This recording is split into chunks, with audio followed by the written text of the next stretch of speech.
Dia berdiri di tepi, jantung berdebar, mata terbuka lebar, siap menantang gravitasi. Namun, yang seharusnya menjadi lompatan pertamanya justru berubah menjadi napas terakhirnya. Dari perintah yang salah dengar hingga tali yang tidak terpasang, lompatan-lompatan ini bukanlah kecelakaan. Itu adalah bencana.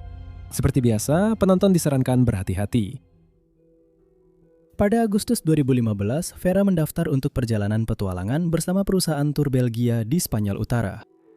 Cantabria adalah surga bagi para pencari sensasi, penuh dengan gua, ngarai, dan sungai liar. Namun bagi Vera, dia tertarik pada satu tantangan, yaitu bungee jump. Selama 5 tahun, perusahaan tur tersebut telah mengadakan camp petualangan ini, dan setiap kali selalu dipenuhi dengan ulasan yang memuaskan. Vera sama sekali tidak pernah meragukan bahwa dirinya akan aman.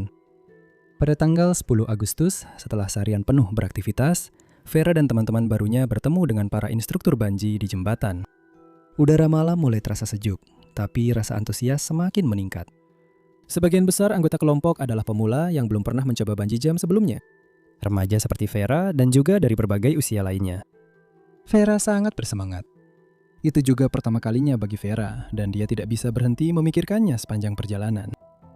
Vera dan 13 remaja lainnya berjalan menyusuri jalur tanah di samping sungai yang sudah mengering sampai mereka tiba di tempat lompat mereka, sebuah platform yang sebenarnya berada di bawah jembatan di jalan raya utama.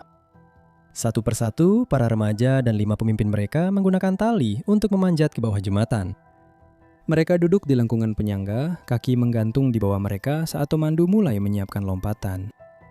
Dan dengan mobil serta truk melaju di atas kepala mereka, para remaja itu melihat ke tepi, menatap turunan setinggi 105 kaki ke dasar.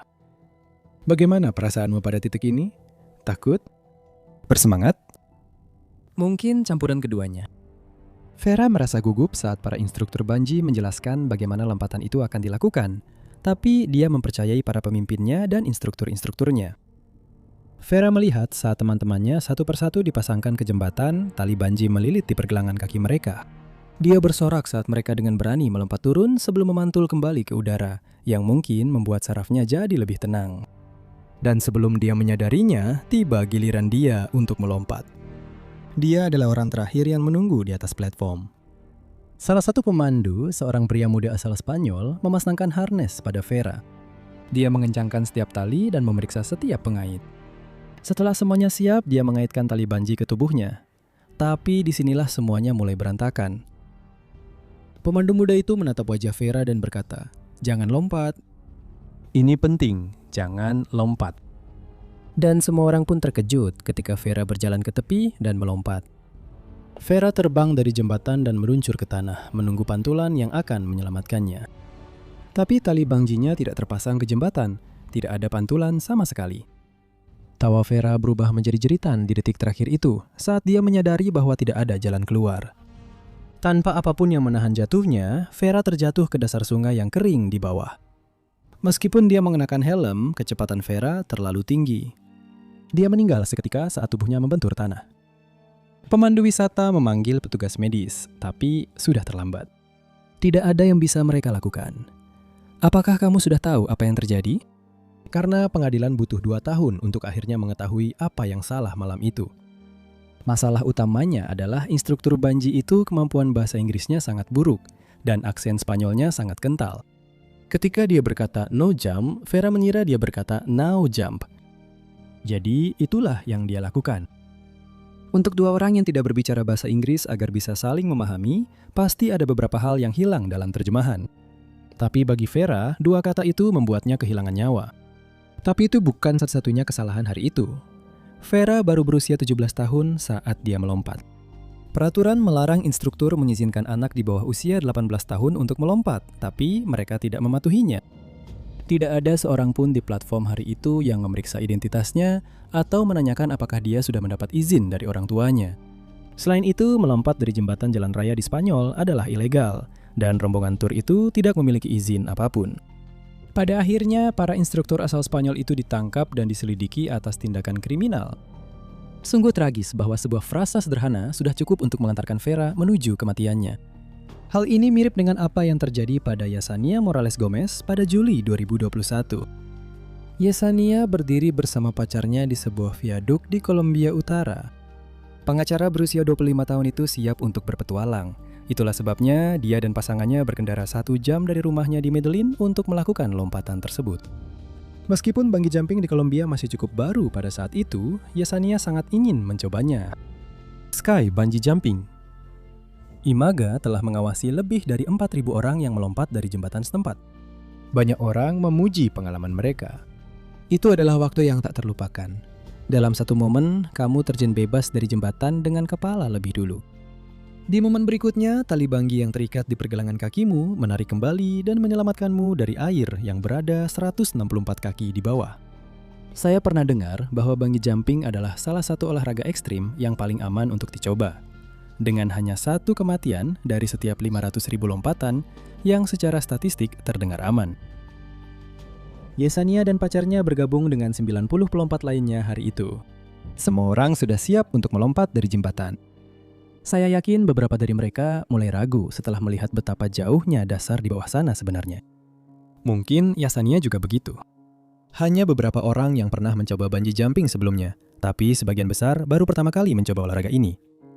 Dengan kata lain, sebagian besar pelompat sama gugupnya dengan yang dirasakan Yesenia. Tapi begitu mereka melihat orang lain sangat menikmati pengalaman itu, mereka pun membangkitkan semangat untuk mencoba. Di atas jembatan, pacar Yesenia mengenakan harness pengaman dan dipasangkan ke tali bungee. Yesenia pasti sangat gugup saat ia bersiap untuk lompat berikutnya. Hanya tinggal beberapa menit lagi. Tapi di tengah kegembiraan itu, Yesenia jadi bingung. Instruktur itu melihat ke pacarnya dan berkata, "Lompat sekarang." Tapi Yesenia mengira dia sedang berbicara kepadanya. Dan sebelum siapapun bisa menghentikannya, Yesenia melompat ke udara dan jatuh dari jembatan. Tapi tidak ada tali bungee yang terpasang padanya. Dia jatuh seperti batu dan menghantam tanah di dasar jurang. Sama seperti Vera, hanya kesalahan kecil dalam kata-kata yang menyebabkan tragedi besar. Pacarnya menyaksikan semuanya terjadi tepat di depan matanya. Dia tidak percaya dengan apa yang telah dia lakukan. Dia berlari ke sisi jembatan dan melompat turun untuk segera menghampirinya. Tapi karena terburu-buru, dia terluka saat menuruni jurang yang curam itu. Tapi itu tidak masalah, hanya Yesenia yang penting. Dia mencoba memanggil namanya dan memberinya CPR. Tapi yang tidak dia sadari adalah Yesenia sudah tiada. Sudah terlambat. Petugas pertama yang datang adalah pemadam kebakaran.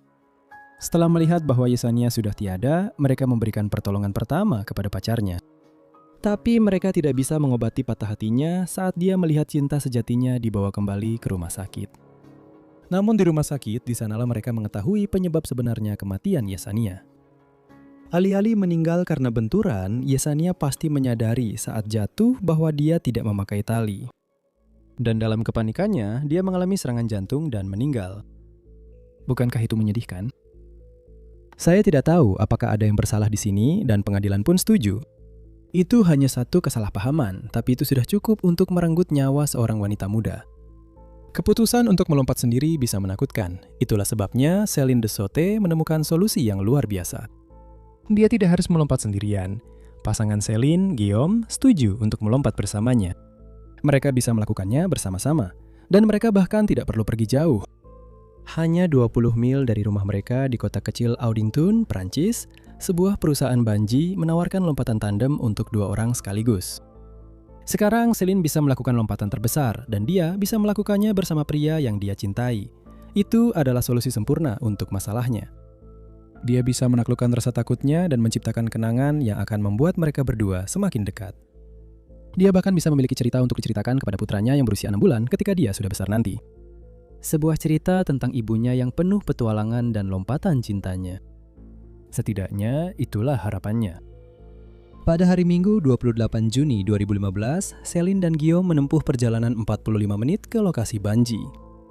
Itu adalah sebuah derek tinggi yang dipasang di samping tambang, dan ketika mereka tiba, pasangan itu melihat bahwa sudah ada cukup banyak orang di sana. Tempat itu memang menjadi tujuan populer bagi para pencari sensasi. Seperti yang diklaim situs webnya, lebih dari 11.000 orang sudah melakukan bungee jumping dari tempat ini dalam 2 tahun terakhir. Saat Céline keluar dari mobil, dia menatap ke atas ke arah derek itu. Dan di sana, 213 kaki di udara, kamu hampir tidak bisa melihat sosok-sosok di puncaknya. Saat pasangan itu menandatangani surat pelepasan tanggung jawab dan membayar biaya mereka, Mereka menyaksikan para pelompat tunggal dan tandem melakukan bungee jumping dari keranjang derek. Apakah itu akan membuatmu bersemangat atau justru menakutimu? Celine sangat bersemangat. Lompatan pertamanya terlihat akan sangat seru, tapi dia tidak tahu kalau lompatan pertamanya akan menjadi yang terakhir. Guillaume dan Celine mengenakan tali pengaman mereka saat para instruktur keselamatan memeriksa ulang tali elastisnya. Ada serat yang mulai terurai, tapi tidak ada tanda-tanda keausan yang jelas. Semuanya terlihat seperti lompatan ini akan sama persis seperti yang lainnya. Sistemnya dirancang agar para pelompat bungee jatuh bebas di udara sejauh 164 kaki sebelum tali menarik mereka ke atas. 49 kaki terakhir sebelum tanah itu cukup untuk peregangan tali elastis, memungkinkan para pelompat memantul naik turun di udara dengan aman. Jadi setelah semuanya terpasang dan dicek, Guillaume dan Celine masuk ke dalam keranjang dan mulai naik. Matahari masih tinggi di langit pada pukul 6 sore. Jadi pasangan itu mendapatkan pemandangan pedesaan Prancis yang luar biasa sejauh bermil-mil di sekelilingnya. Suasananya tenang dan hangat. Malam itu adalah malam yang sempurna untuk lompat bungee. Di atas, tim bungee memberi pasangan itu waktu sejenak untuk menikmati pemandangan. Kalau kamu ada di atas sana, seberapa besar godaanmu untuk melihat ke bawah? Saya yakin Celine berusaha sebaik mungkin untuk tidak memikirkan ketinggian dan hanya menikmati momen itu. Saat mereka akhirnya siap, Celine dan Guillaume saling menatap mata, menghitung mundur, lalu melompat. Beberapa detik pertama adalah sensasi murni. Semua emosi bercampur dalam satu momen. Namun di detik berikutnya, semua emosi itu lenyap karena tali bungee tidak menarik ke atas. Rasa takut langsung menguasai. Tim dan kerumunan yang berdiri di sekitar menyaksikan dengan ngeri saat tali bungee tetap kendur sementara pasangan tandem jatuh. Dan tanpa apapun yang memperlambat jatuh mereka, Guillaume dan Celine menghantam tanah dengan kecepatan hampir 80 mil per jam. Celine sayangnya meninggal seketika akibat jatuh tersebut. Guillaume hanya sedikit lebih beruntung, jika itu bisa disebut beruntung. Dia secara ajaib masih hidup, tetapi dengan luka-luka yang mengancam nyawa. Seseorang memanggil ambulans dan petugas medis tiba dengan sangat cepat untuk mencoba membantunya. Mereka memastikan bahwa Celine telah meninggal sebelum segera membawa Guillaume ke rumah sakit di Lille, 50 mil jauhnya. Polisi langsung turun tangan untuk mencari tahu apa yang telah terjadi. Apakah ini sebuah kejahatan atau hanya sebuah kesalahan? Pihak berwenang menyita semua peralatan, termasuk derek, untuk melihat apakah memang ada kerusakan pada peralatan atau jika seseorang telah melakukan kesalahan fatal. Setelah penyelidikan mereka, polisi menangkap manajer umum dan pekerja berusia 21 tahun yang mengoperasikan derek pada hari itu. Mereka berdua didakwa dengan pembunuhan tidak disengaja karena satu pengait pengaman yang tidak tertutup dengan benar sebelum pasangan itu melompat. Jatuhnya Celine adalah sebuah kecelakaan, tapi bagaimana jika jatuh itu terasa seperti takdir? Banyak dari kisah-kisah ini tentang orang-orang yang mencoba bungee jumping sekali dan meninggal. Tapi kisah ini terasa sangat tragis karena lompatan keduanya yang justru mengakhiri hidupnya. Cleo de Abreu adalah seseorang yang menjalani hidupnya seutuh mungkin. Dia tidak pernah takut pada apapun. Ketika dia ingin belajar mode dan desain, dia tidak ragu untuk pindah dari Cape Town, Afrika Selatan ke London, Inggris. Dan ketika dia mengunjungi bibinya di Langeron, Spanyol, dia langsung mencari petualangan terdekat yang kebetulan adalah tempat bungee jumping populer tepat di dekatnya, hanya 5 mil jauhnya. Itu terlalu bagus untuk dilewatkan. Jembatan Tablate adalah karya arsitektur yang unik. Jembatan modern ini sebenarnya dibangun di atas jembatan yang jauh lebih tua. Kenapa mereka tidak membongkar jembatan lama saat membangun yang baru? Karena jembatan pertama itu setidaknya berusia 2000 tahun, pertama kali dibangun oleh bangsa Romawi. Dan entah bagaimana, ribuan tahun kemudian jembatan Romawi itu masih berdiri sampai hari ini. Tapi bukan dari situ orang-orang melompat. Para pencari petualangan menuju ke jembatan yang lebih baru dan lebih tinggi. Dari tepiannya, melihat ke bawah jurang yang berada 295 kaki di bawah Anda, bisa melihat mengapa ribuan petualang suka melompat dari tempat ini. Mereka yang sudah pernah melakukannya mengatakan bahwa sensasi yang Anda rasakan dengan jurang sempit di kedua sisi benar-benar luar biasa. Selain itu, seberapa sering Anda bisa mengatakan bahwa Anda pernah bungee jumping di samping sejarah Romawi yang asli? Tanpa berpikir dua kali, Cleo langsung mendaftar untuk melakukan lompatan itu. Dengan biaya setara sekitar $51, Cleo memilih salah satu dari beberapa perusahaan tur petualangan yang menawarkan paket bungee jumping. Dan pada tanggal 21 Juli 2015, dia dan bibinya berkendara selama 8 menit menuju jembatan itu. 14 orang lainnya bergabung dengan Cleo hari itu. Apakah itu lebih banyak dari biasanya? Sulit untuk dikatakan, tapi hanya ada satu orang yang bertanggung jawab atas bungee jump itu. Satu-satunya pengawas memberikan pengarahan keselamatan standar kepada semua orang dan memastikan semua orang tahu apa yang akan mereka hadapi saat melompat. Sama seperti Cleo, banyak dari mereka yang juga baru pertama kali datang ke sana. Setelah beberapa kali lompatan, giliran Cleo. Dia memasang harness pengamannya saat pengawas membawanya ke tepi. Rasa gugup yang dia rasakan adalah perasaan baru, tapi dia sudah ketagihan. Dia tahu dia akan menyukainya. Dengan gemetar, dia berdiri di tepi menunggu pengawasnya memberi izin. Dan saat pengawas itu memberi izin, Cleo tidak ragu-ragu. Dia melompat. Dia berteriak kegirangan saat dia jatuh dari ketinggian 20 meter dari jembatan, melihat jurang di bawahnya melesat cepat. Dan kemudian, tepat saat dia mengira sudah terlambat, tali bungee menegang dan menariknya kembali dari lompatan itu. Dengan senyum terbesar di wajahnya, dia sudah tahu apa yang dia inginkan. Dia ingin melakukannya lagi. Kembali di atas jembatan, Cleo mencoba menceritakan kepada bibinya tentang perasaan jatuh itu. Tidak ada kata-kata untuk menggambarkannya. Setelah beberapa saat, lompatan kedua Cleo pun siap. Sekali lagi, dia melangkah ke tepi pagar pembatas. Sekali lagi, dia melihat ke jurang di bawah. Hanya saja kali ini dia sudah tahu apa yang akan terjadi. Dia melompat. Tapi ada yang salah. Cleo tidak menunggu sinyal dari pengawas yang kewalahan. Dia belum memberinya izin karena semuanya tidak baik-baik saja. Tali-tali miliknya terlalu panjang. Saat Cleo jatuh, dia tidak berhenti tepat sebelum mencapai jembatan Romawi di bawahnya. Sebaliknya, Cleo menjerit saat dia terayun menghantam jembatan dengan kekuatan penuh tanpa ada jalan untuk melarikan diri. Dan di hadapan semua orang yang ada di sana hari itu, termasuk bibinya, tubuh Cleo membentur dinding batu bata kuno itu. Teriakannya pun terhenti. Petugas darurat tiba hanya beberapa menit kemudian. Mereka menemukan Cleo masih tergantung lemas di tali. Namun saat mereka menurunkannya, tidak ada yang bisa mereka lakukan. Dia telah meninggal karena benturan itu. Cleo meninggal saat mencoba melakukan sesuatu yang bersejarah, begitu juga dengan Laura. Pada usia 43 tahun, Laura Peterson telah menghabiskan seluruh hidupnya di udara.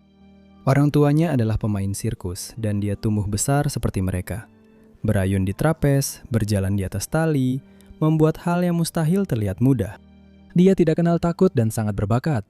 Bahkan dia menikah dengan sesama pemain sirkus.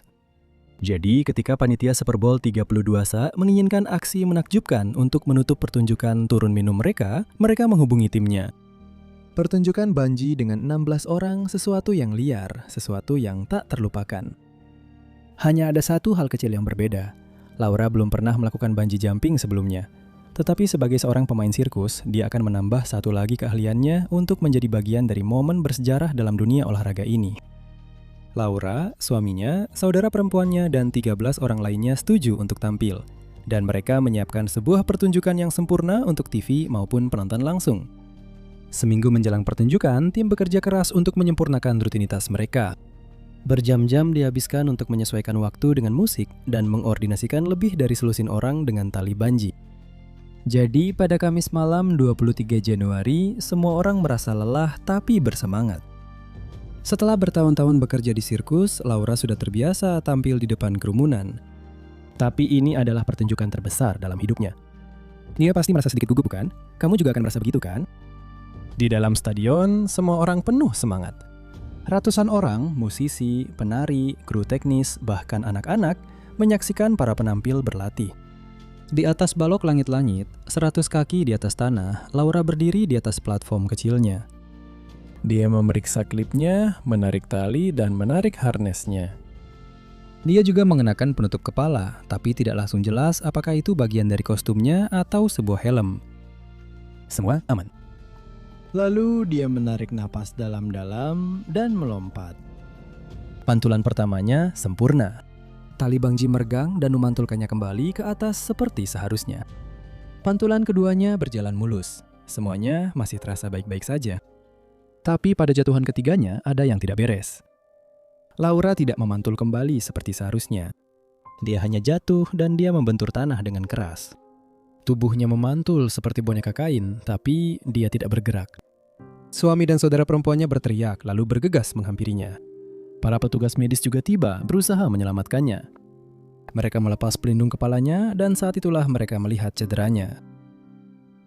Jatuh yang ketiga yang seharusnya menjadi yang terakhir malam itu justru menjadi yang terakhir dalam hidupnya.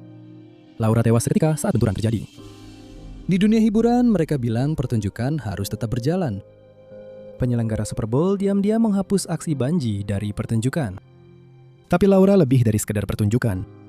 Dia adalah seseorang yang penuh semangat. Pada minggu malam, Patriots dan Packers menghentikan pertandingan mereka untuk pertunjukan jeda babak yang hikmat. Semua yang tampil mengenakan pita putih untuk mengenang Laura. Itu adalah isyarat kecil namun sangat bermakna. Itu adalah cara seluruh penonton berkata, "Laura, kami mengingatmu." Itu bukan sekedar pertunjukan. Itu adalah perpisahan terakhir. Dalam setiap kisah ini, wanita-wanita pemberani mempertaruhkan segalanya untuk merasa hidup. Dan ya, kisah-kisah mereka mengingatkan kita bahwa hidup itu rapuh.